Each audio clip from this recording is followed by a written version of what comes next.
આજે આપણે ભણીશું ધોરણ 4 વિષય ગણિતમાં પ્રકરણ 4 નવું પ્રકરણ શીખવું છે ને આપણે પ્રકરણ 3 સુધી આપણે પૂર્ણ કર્યું સ્વાધ્યાય પોથીમાં આપણે પ્રકરણ 3 સુધી પૂરી રાખ્યું ને હવે આવે છે પ્રકરણ 4 તમારે પ્રકરણ 4 શેમાં લખવાનું છે પહેલા તો સમજૂતી નોટબુકમાં લખવાની છે એટલે બધાએ નોટબુક કાઢવાની છે અને ગણિતની નોટબુકમાં જે હું લખાવું એ તમારે સારા અને સ્વચ્છ અક્ષરે લખવાનું છે ચાલો બધાએ ગણિતની નોટબુક કાઢી એમાં તો પહેલા તમારે શું કરવાનું પ્રકરણનું નામ લખવાનું પ્રકરણ 4 હાંસિયામાં પહેલા તો નામ લખો નામ લખાઈ જાય એટલે પ્રકરણ 4 એ મેડી મારીને ટીક ટીક ટીક એવું પ્રકરણનું આપણું નામ છે એ તમારે નામ લખવાનું છે નામ લખાઈ જાય એટલે આ બાજુના હાંસિયામાં તમારે તારીખ લખવાની છે શું લખવાનું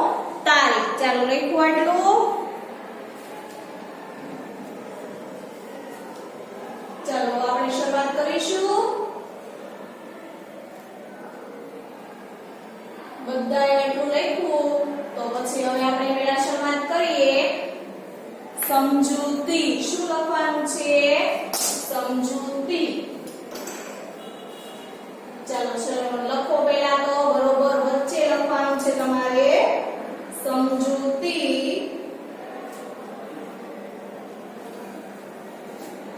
પ્રકરણ નામ લખ્યું ને ત્યાં લખો સમજૂતી મોટા અક્ષરે લખવાનું બરાબર પછી જે હું લખાવતી જાઉં એ તમારે મારી સાથે સાથે લખતા જવાનું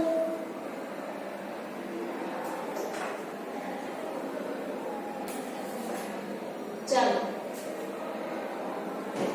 દિવસ હાંસિયામાં એરો કરવાનો અથવા તો નાની એવી ફૂદડી કરવાની અને લખવાનું દિવસ એટલે કે દિવસ કોને કહેવાય એના વિશે આપણે લખવાનું છે ચાલો લખો જોઈએ દિવસ પછી લખો સૂરજ ઉગે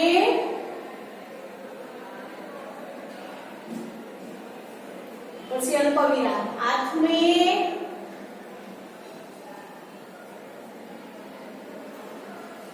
અને ફરી પાછો ઉગે તેટલો સમયગાળો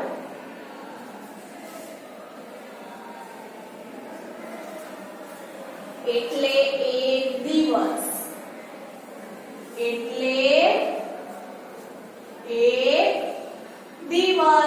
એક દિવસ કોને કહેવાય સવારે સૂરજ ઉગે છે ને સવારે સૂરજ ઉગે આઠમે ને પછી બીજા દિવસે ફરી પાછો ઉગે એટલે એક દિવસ પૂરો થયો કહેવાય ચાલો પછી આવે છે પરિવાર એરો કરીને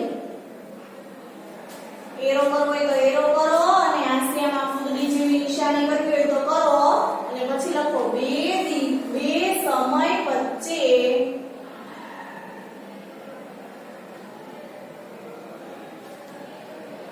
બે સમય વચ્ચેના તફાવતને સમયગાળો કહે છે એટલે કે બે સમય વચ્ચેના તફાવત 12 વાગ્યાથી 1 વાગ્યા સુધી અથવા તો 1 વાગ્યા પછી 1 થી 2 એ બે વચ્ચેનો જે તફાવત છે એને શું કહેવાય સમયગાળો કહેવાય પછી આપણે ઘડિયાળ વિશે માહિતી મેળવવાની છે ચાલો લખો ઘડિયાળમાં કેટલા કાંટા હોય તો કે 3 કાંટા હોય કલાક કાંટો પછી બીજો કયો કાંટો હોય કલાક કાંટો મિનિટ કાંટો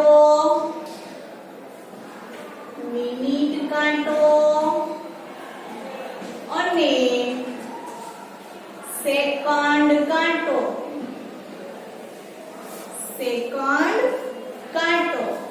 એમ 3 કાંટા હોય છે 3 કાંટા હોય છે કલાક કાંટો, મિનિટ કાંટો અને સેકન્ડ કાંટો. કલાક કાંટો કેવો હોય? સૌથી મોટો હોય. મિનિટ કાંટો કેવો હોય? એક ધારો ઘડિયાળમાં જે ફરાફર કરે એને મિનિટ કાંટો કહેવાય. અને સેકન્ડ કાંટો કોને કહેવાય? તો કે ધીમે ધીમે ધીમે ધીમે એક કાપા પરથી બીજા કાપા પર એક ધારો ફર્યા કરે એને સેકન્ડ કાંટો કહેવાય. મિનિટ કાંટો છે ધીમે ધીમે ફરે અને સેકન્ડ કાંટો છે ફટાફટ ફરે. ચાલો એના પછી લખો સેકન્ડ કાંટો. સેકન્ડ કાંટો 12 થી શરૂ કરી ફરીથી 12 ઉપર આવે ત્યારે 1 મિનિટ થાય. 1 મિનિટ ક્યારે થઈ કહેવાય?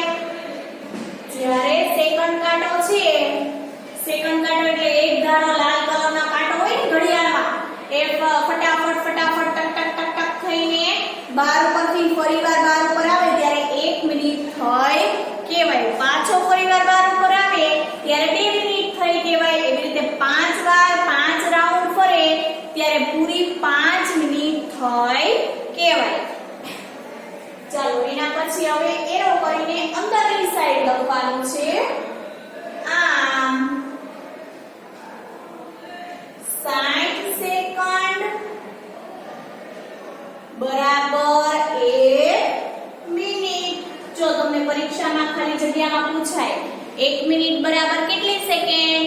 તો 1 મિનિટ બરાબર 60 સેકન્ડ. અને 60 સેકન્ડ બરાબર કેટલી મિનિટ? તો 60 સેકન્ડ બરાબર 1 મિનિટ. ચાલો એના પછી લખવાનું છે એવી જ રીતે મિનિટ કાંટો 12 થી શરૂ કરી ફરી પાછો 12 પર આવે ત્યારે 1 કલાક થઈ કહેવાય. જો આપણે આ સેકન્ડ કાંટાનું લખ્યું ને, હવે આપણે મિનિટ કાંટાનું લખવાનું છે. તો લખો ચાલો એના પછી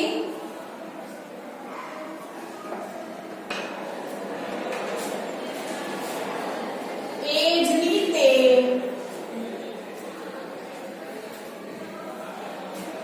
મિનિટ કાંટો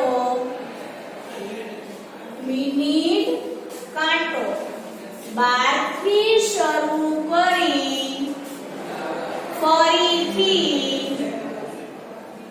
12 પર આવે. જો આપણે સેકન્ડ કાંટા ઉપર લખ્યું હતું ને, સેકન્ડ કાંટો 12 થી શરૂ કરી ફરીથી 12 ઉપર આવે. નીચે મિનિટ કાંટાનું લખ્યું. એ જ રીતે મિનિટ કાંટો 12 થી શરૂ કરી ફરીથી 12 પર આવે. તો અહીંયા શું થતું હતું? 1 મિનિટ થતું હતું. હવે અહીંયા શું થશે? 1 કલાક થશે. શું થશે? 1 કલાક આવે ત્યારે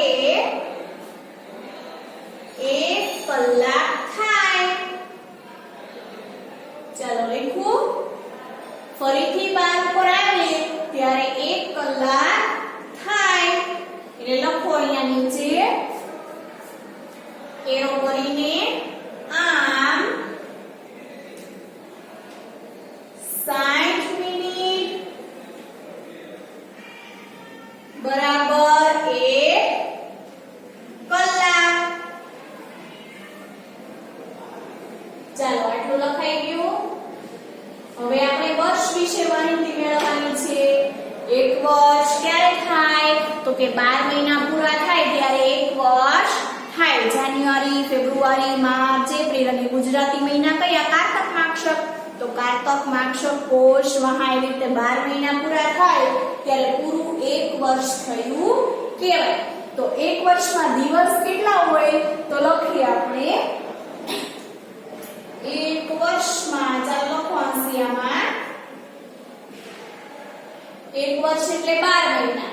એટલે 12 મહિનામાં દિવસ કેટલા હોય? તો કે 1 મહિનામાં 30 દિવસ હોય અથવા 31 દિવસ. આપણે 30 તારીખ આવે ને, પહેલી તારીખ આવે, બીજી તારીખ આવે, ત્રીજી તારીખ આવે, 30 તારીખ અથવા 31 તારીખ આવે.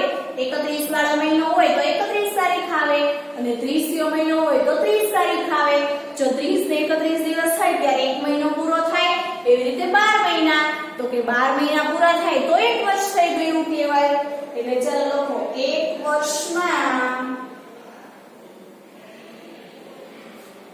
365 અથવા 366 દિવસ હોય છે.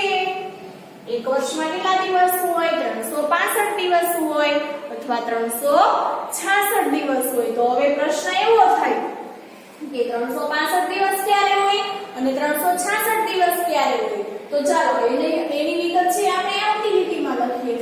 ચાલો લખો સામાન્ય વર્ષમાં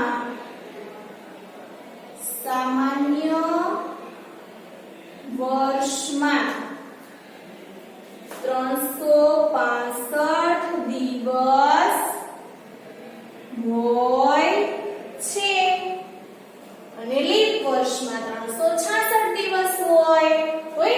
સામાન્ય વર્ષ એટલે શું?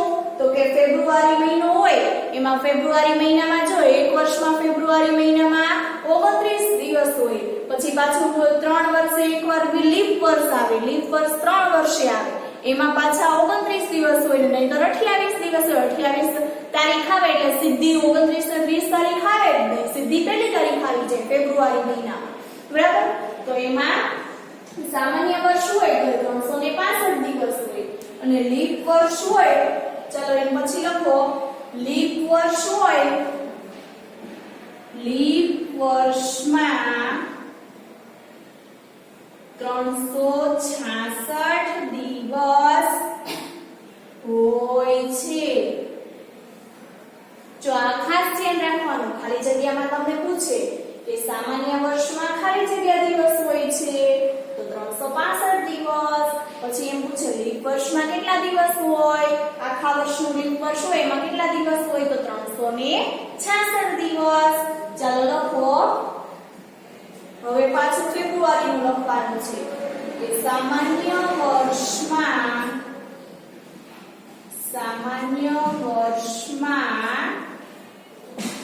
ફેબ્રુઆરીમાં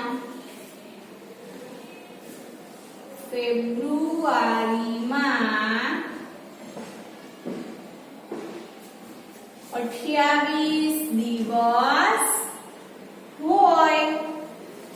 હવે લીપ વર્ષમાં તો લખો લીપ વર્ષમાં લખું ફેબ્રુઆરીમાં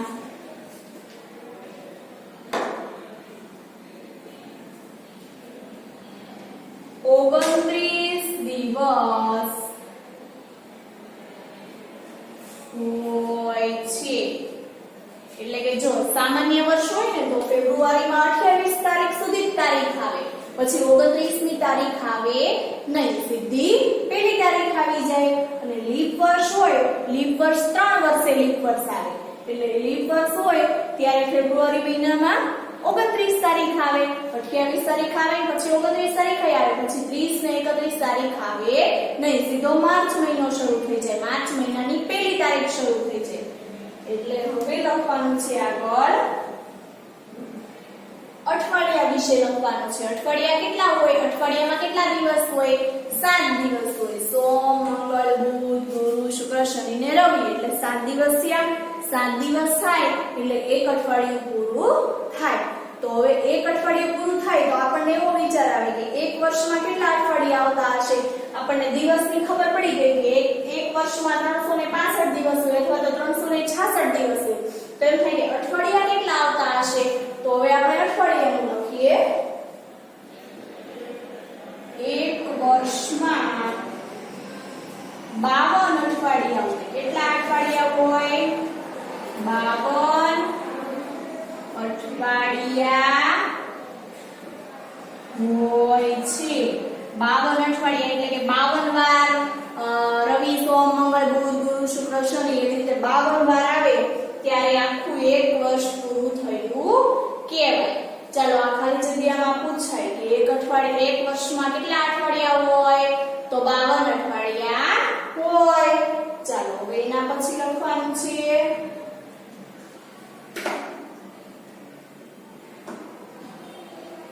લખો. હવે આપણે નાની નાની ખાલી જગ્યાના ટૂંકા ટૂંકા સવાલ હોય ને એવું હું તમને લખાવું છું. બરાબર? 1 મિનિટ બરાબર 60 સેકન્ડ. અહીંયા થોડું વચ્ચે લખજો. 1 મિનિટ બરાબર 60 સેકન્ડ. જો ખાલી જગ્યામાં પૂછાય 1 મિનિટ બરાબર કેટલી સેકન્ડ? કે 60 સેકન્ડ. પછી તો કે લખો 1 કલાક બરાબર 60 મિનિટ. 60 મિનિટ થાય ત્યારે 1 કલાક થાય અને 60 સેકન્ડ થાય ત્યારે 1 મિનિટ થાય. એટલે કલાક અને મિનિટનું ખાસ ધ્યાન રાખવાનું. ખાલી જગ્યામાં પૂછાય કે 1 મિનિટ બરાબર ખાલી જગ્યા સેકન્ડ તો 60 લખવાનું. પછી 1 કલાક બરાબર ખાલી જગ્યા મિનિટ તો 60 લખવાનું. પછી ઊંધું પણ પૂછાઈ શકે 60 મિનિટ બરાબર કેટલી કલાક? તો કે 1 કલાક. એક બે વાક્યના સવાલ હોય તો એમાં પણ પૂછાઈ શકે 60 મિનિટ બરાબર કેટલી કલાક થાય? તો 60 મિનિટ બરાબર 1 કલાક થાય. ચાલો લખો 1 અઠવાડિયું બરાબર 7 દિવસ. 1 અઠવાડિયું બરાબર 7 દિવસ થાય ને. પછી તમને એમ થાય 1 દિવસ બરાબર કેટલી કલાક થાય? તો ચાલો લખો. તમારે અહીંયા નીચે જ લખવાનું છે. બરાબર? હું બાજુમાં લખું છું, તમારે ક્યાં લખવાનું છે? નીચે. ચાલો લખો 1 દિવસ બરાબર 24 કલાક. 1 દિવસ બરાબર 24 કલાક. અને 1 પખવાડિયું. જો અહીંયા અઠવાડિયું નથી પણ શું છે? પખવાડિયું છે. 1 પખવાડિયું બરાબર 15 દિવસ. જો અહીંયા અઠવાડિયું હતું. 1 અઠવાડિયું બરાબર 7 દિવસ છે. અને અહીંયા પખવાડિયું પ છે. 1 પખવાડિયું બરાબર 15 દિવસ. જો આ પ્રશ્નમાં ને ખાલી જગ્યામાં પૂછાય ને ત્યારે ખાસ શબ્દને જોઈને લખવાનું કે 1 અઠવાડિયું બરાબર કેટલા દિવસ? તો અઠવાડિયું કીધું હોય તો 7 દિવસ. આપણે આવે ને રવિ, સોમ, મંગળ, બુધ, ગુરુ, શુક્ર, શનિ, એમાં કેટલા દિવસ હોય? 7 દિવસ હોય. 7 દિવસ પૂરા થાય એટલે 1 અઠવાડિયું પૂરું થાય. અને પખવાડિયું કીધું હોય પ, અહીંયા પ ધ્યાન રાખવાનું. પ હોય ને એટલે 15 દિવસ. 1 પખવાડિયું બરાબર 15 દિવસ. હવે જો તમારે ઘડિયાળ શીખવી છે ને કે આપણે ઘડિયાળમાં તમને ખબર AM ને PM લખેલું હોય કે AM ક્યારે લખેલું હોય? આપણે ઇંગ્લિશમાં લખેલું હોય AM 12 AM 1 AM 2 AM પછી PM લખેલું હોય. તો એના વિશે હું તમને થોડીક સમજૂતી આપું, પછી એ વિશે હું તમને આવતા વિડિયોમાં સમજાવીશ. તો સવારનો ટાઈમ હોય ત્યાં AM આવે અને સાંજનો ટાઈમ હોય ત્યાં શું આવે? PM આવે. રાતના 11 વાગ્યા હોય તો એને 11 PM લખાય અને દિવસના 11 વાગે તો ત્યાં શું લખાય? AM લખાય. એટલે 11 AM એ દિવસનો ટાઈમ છે અને મારે રાતનું એવું લખવું હોય કે 11 વાગ્યા તો 11 PM એવી રીતે હું લખી શકું. તો આપણે એકવાર ફરીવાર સમજી લઈએ કે દિવસ કોને કહેવાય? તો કે સૂરજ ઉગે, આથમે અને ફરી પાછો ઉગે એ સમયગાળાને શું કહેવાય? દિવસ કહેવાય. એક દિવસ પૂરો થયો કહેવાય. સવારે તમે જાગો છો ત્યારે સૂરજ ઉગે છે તો સૂરજ ઉગે છે. પછી ધીમે ધીમે બપોર થાય છે, સાંજનો સમય થાય છે, રાત પડે છે અને બીજે દિવસે ફરીવાર સૂરજ ઉગે છે તો એને એક દિવસ પૂરો થયો કહેવાય. એક દિવસની કલાક કેટલી હોય? 24 કલાક. રાતના 12 અને દિવસના 12 એટલે 12 દુ 24 કલાક થાય ત્યારે એક આખો દિવસ પૂરો થયો કહેવાય. પછી એ નીચે છે બે સમય વચ્ચેના તફાવતને સમયગાળો કહે છે. એટલે કે હું બે સમય વચ્ચેનો તફાવત 12 થી 1 વાગ્યો હોય એની વચ્ચેનો તફાવત અથવા તો 12 થી 2 વાગે એની વચ્ચે કેટલો સમય રહ્યો એને સમયગાળો કહેવાય. હું એમ કહું કે તમે કેટલા સમયગાળો હોમવર્ક કર્યું તમારો, તો તમે એમ કહો કે હું 1 વાગ્યાથી બેઠી હતી તે 3 વાગ્યા સુધી મેં હોમવર્ક કર્યું, તો એની વચ્ચેનો જે સમય છે એને સમયગાળો કહેવાય. પછી કલાક કાંટો મેં તમને શીખવાડ્યો, મિનિટ કાંટો શીખવાડ્યો અને સેકન્ડ કાંટો શીખવાડ્યો. એના પછી મેં તમને વર્ષમાં કેટલા દિવસ હોય એ શીખવું. એક વર્ષમાં 365 ને 366 દિવસ હોય. પછી જો લીપ વર્ષનું શીખવાડ્યું, તો લીપ વર્ષમાં ફેબ્રુઆરી મહિનો હોય તો 28 હોય, 29 હોય અને સામાન્ય વર્ષ હોય તો 28 દિવસ હોય.